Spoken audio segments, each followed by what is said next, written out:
Hello, this is Niswander, and you're watching the Nowman Show. I'm here at the Greenfest with filmmaker and engineer Antonio Saillant. Thank you for being on the Nowman Show. I'm very happy to be here. And now you were talking earlier about, in your talk that you just finished, about sustainability and basically the green economy in the entertainment industry. Yes. Maybe you can explain in more detail what that exactly consists of, because most people wouldn't know. Well, it's basically, if you take it this way, when people want to make their homes sustainable or a building sustainable, it's basically going green. You know, what does that mean? Saving energy, saving the environment. A lot of people, they don't realize the things that they're doing that's wasteful. Recycling, but recycling is not just plastic bottles. It goes further than that. It could be the clothes you're wearing, catering the food on the set. What happens to the leftover food at the end of the day? Are you donating it to the homeless? That's sustainable. What kind of cars you're using to pick up the actors in? Are they electric, hybrid? What type of lighting the DPs are using now, because in the old days they weren't energy efficient. But like I said on my speech, a lot of people are not into change. So a lot of DPs say, well, the new quality and new technology may not work, but it does work, because that was in film. Now we're in digital. So we do amazing things when it comes to editing, when it comes to lighting. So you can shoot it, with energy efficient lighting, and it just takes time. People organize themselves, but like I said in my speech before, it's about budget. A lot of people do not have the money to hire extra help on the set to do this. So what we do is we're teaching the young generation of filmmakers when they graduate, whether you're a writer, whether you're a director, a producer, it could be anything, dress, hair and dressing, to know all the in and outs of being sustainable when it comes to film and television and on the set. Is that Healing Seekers you're talking about? Healing Seekers is a wonderful a woman that I met, Amy Greenfest. She's just amazing. Green Seekers, what she does, she explores the world. She goes to these places that you and I won't go to, and meets these tribes where you need a guide to confront them, because it's very dangerous. They don't know what a camera is. They don't know, they see who are these people. You got to be very careful. So her thing is to find a cure for different diseases in the world, because when they get sick, they use natural herbs to cure. So it's a no-brainer for what she's doing. So technically what she's doing is she's risking her life. She really is, going to these places, but she connects with them. Almost like a horse whisperer, but with the tribe. Just amazing. So I became a co-producer with her, and I learned so much from her. And to her, it's more than being sustainable. She agrees with me. It's about finding something to cure the world of all diseases, and so we can live longer. The environment, the earth, beautiful. That's fantastic. Let's talk for a moment about Rocket Green. What is that all about?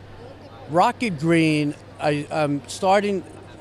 What I want to do is I want to do a web television series.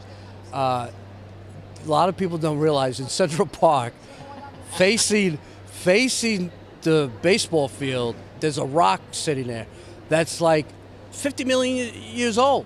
Wow, really? Yeah, it's just... I've been to Central Park, but I don't recall seeing that. Maybe, well, I went to the Strawberry Fields part, west. It's on it, like if you walk towards Columbus Circle, that way, it's towards that way of New York. Yeah, it's right next to the park, the kids' park, and it's just amazing how old that rock is. But a lot of the rocks are, so I call it the most sustainable rock in the world. So how great would it be to interview celebrities or energy people or whoever about film and television on top of that rock. And you see, what I want to do is they talk about their lives, and then they talk about the film they're doing, how sustainable it is for them to work on that film, and give you the reasons why. Right. Excellent. There.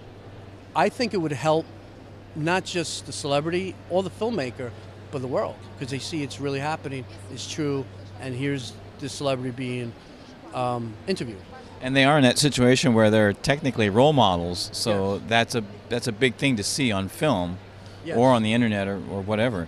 Like, you know, what Leonardo DiCaprio is doing, and Robert Redford, and the Pope even The Pope. is setting an example Yeah, that's why. in the Congress, right?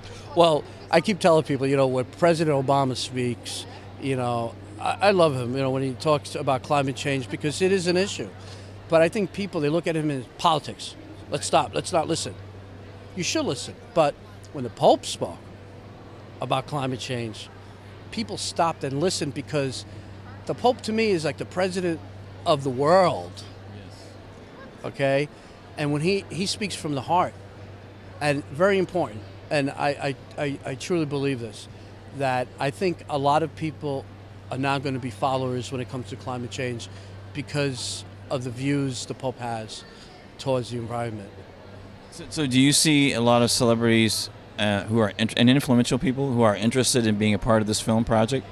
I believe so. Yeah, I just started launching it, and I'm working with an attorney, and who's a really good friend of mine, who's actually going to be involved in it. And I think between both of us, yes, there's going to be a lot of people. Here's the question for you: why wouldn't they do it?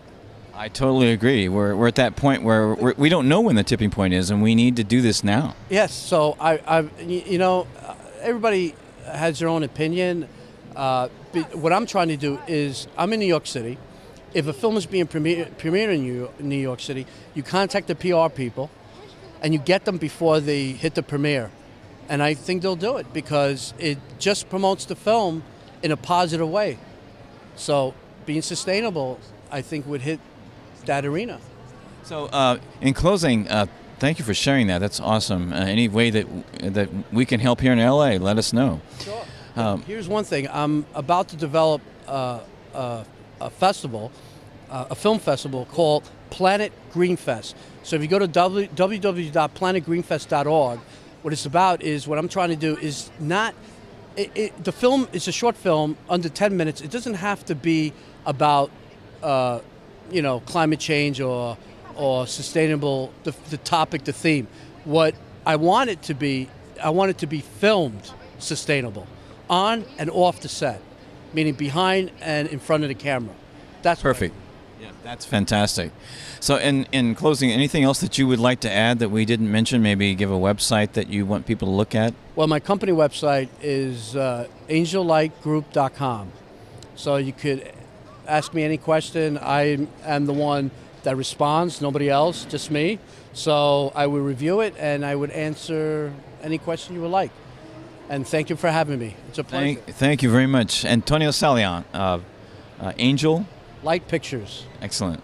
And this is Niswander. We're at the Greenfest on the Nowman Show.